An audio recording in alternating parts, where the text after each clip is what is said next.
عبد الخالق وجيه طفل في ربيعه الخامس يعاني من مرض نادر منذ ولادته، فما هي تفاصيل قصته؟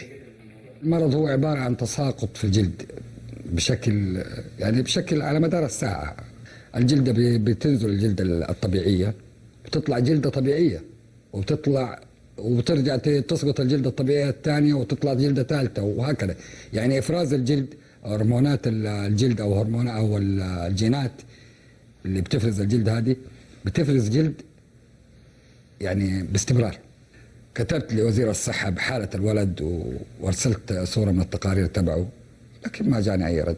في واحدة من بناتي البنت الكبيرة كانت تدخل على النت دائما، فجابت لي موضوع إنه في دكتورة في مصر أشرفت على حالة زي كده وإنها أوجدت علاج، فاستمرنا مع الدكتورة هذه. طبعا كل 3 أشهر حسافر مصر لزيارة الدكتورة، وفي نفس الوقت اشتري علاج لمدة 3 أشهر تقريبا، حوالي 7 أنواع أو 8 أنواع من العلاج. الآن طبعا الطفل وصل عمره 5 سنين ونص تقريبا أو 6 سنين إلا 3 أشهر، فمهتم إني أبغى أسجله في مدرسة. طبعا جيت لمدرسة حكومية عندنا في الحي نفسه في مكة، وجاني مدير المدرسة قال الحالات هذه تقبل عن طريق التربية الخاصة، وفي الأخير فوجئت قال لي ما له دراسة عندنا يعني ما هم من منسوبين التربية الخاصة. فقال لي نحن اللي عندنا كلهم أساتذة صم وبكم وحالات التوحد، ما عندنا الحالات هذه. قلت يعني اللي عندك أستاذ يدرس أعمى، وعندك أستاذ يدرس أبكم، وعندك أستاذ يدرس معاق، ما عندك أستاذ يدرس واحد فاهم واعي؟ طيب الحل قال لي نسجلك مع جمعية المعاقين. قرروا انه حالته لا يمكن قبولها لديهم لانهم هم ما يقبلوا الا اعاقات مزمنه.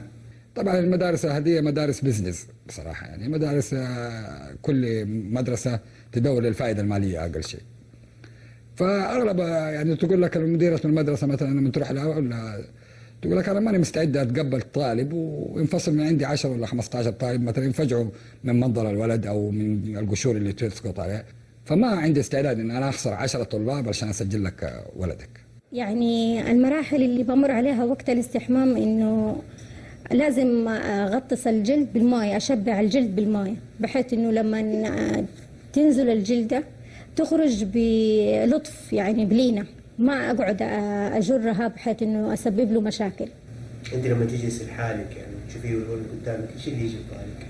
ايش اللي نفسك فيه؟ إن شاء الله يصبح دكتور. فهل ستتحقق هذه الأمنية؟ إن شاء الله.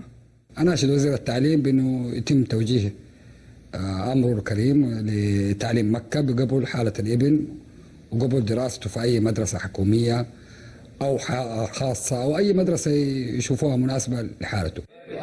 من مكة المكرمة وائل الطيب، MBC.